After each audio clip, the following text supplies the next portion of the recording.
Salut les moldus et bienvenue sur cette nouvelle vidéo. On parle de théorie aujourd'hui. On va tout de suite commencer par la théorie de la page 394. Que cache-t-elle?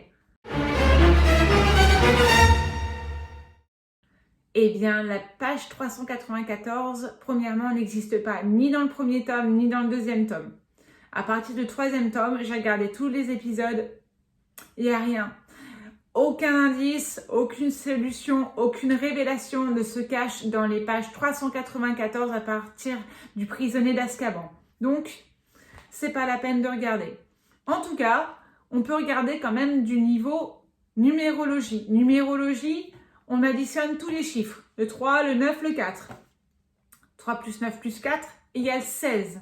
16, 1 plus 6 égale 7. Tout le monde connaît la signification du chiffre 7 dans Harry Potter. Il y a 7 livres, 7 Horcruxes et 7 joueurs de Quidditch. Voilà. On sait depuis quelques mois que le troisième épisode des Animaux Fantastiques va se situer 10 ans après les Crimes de Grindelwald. Les Crimes de Grindelwald, c'était en 1927. Et donc, le prochain épisode va se passer en 1937. Qu'est-ce qui se passe en 1937 ?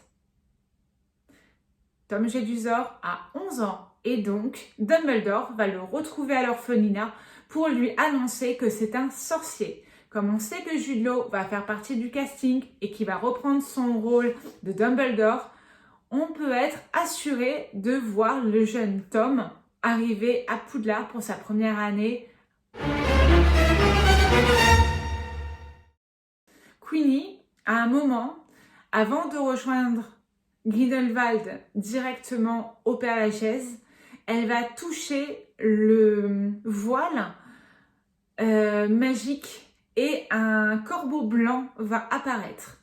Après quelques recherches, j'ai trouvé que le corbeau blanc, ça avait une signification plutôt biblique. En fait, c'est un oiseau, c'est un augure qui annonce la purification.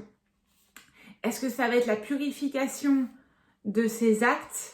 Est-ce que ça va la protéger, elle, quand elle va passer à travers le feu de Grindelwald ?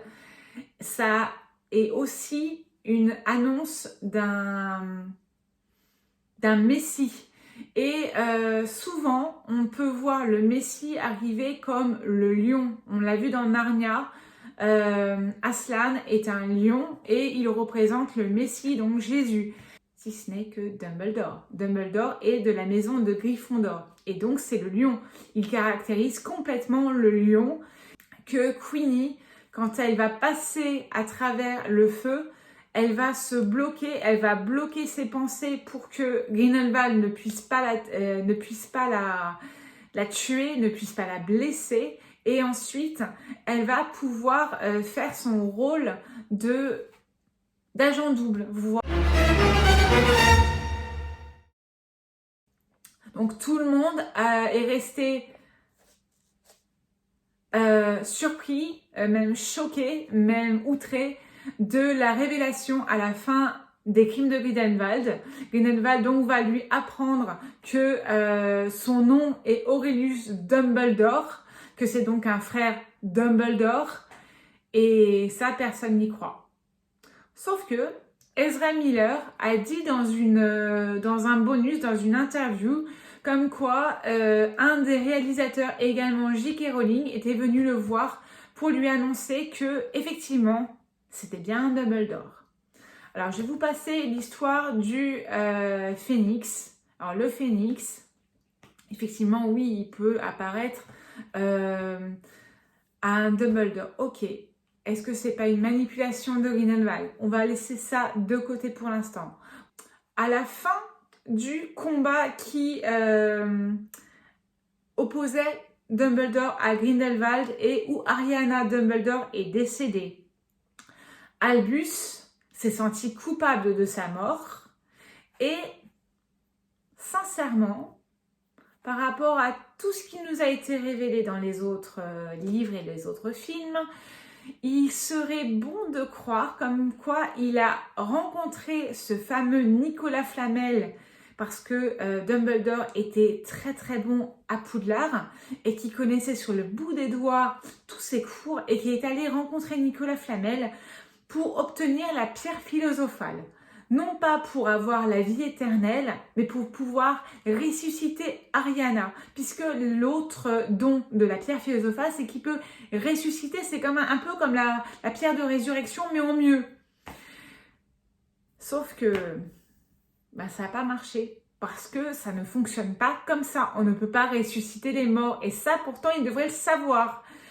Il a ressuscité une partie d'Ariana, qui est devenue son jumeau sombre, son jumeau maléfique. Et c'est devenu ce fameux Aurelius Dumbledore. Pourquoi croyez-vous qu'on s'appesantit autant sur Nicolas Flamel pendant le 2e épisode? Pourquoi on dit que Nicolas Flamel va réapparaître? Pourquoi on montre la pierre philosophale pendant le 2e épisode? C'est bien qu'il y a un lien, tout est lié. Et J.K. Rowling ne fait jamais les choses de façon décousue.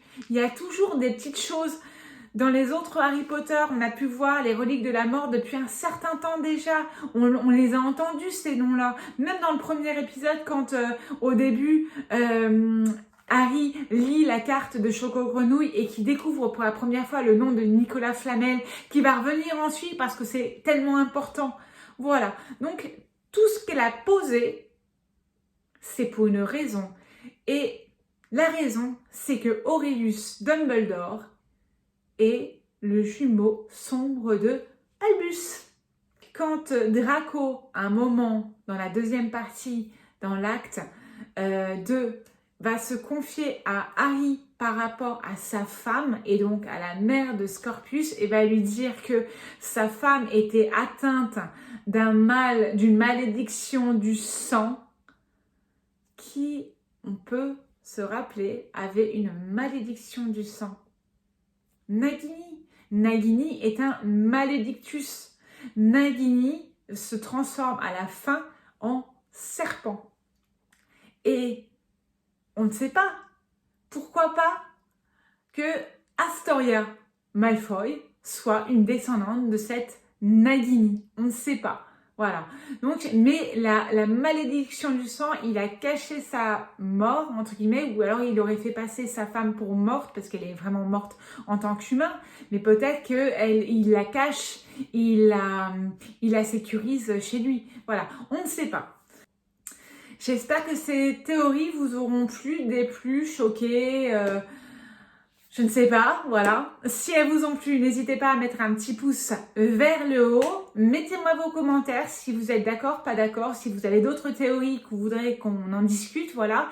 Et n'hésitez pas à vous abonner, puisque de toute façon, il y aura de nouvelles vidéos. En tout cas, jusqu'à là...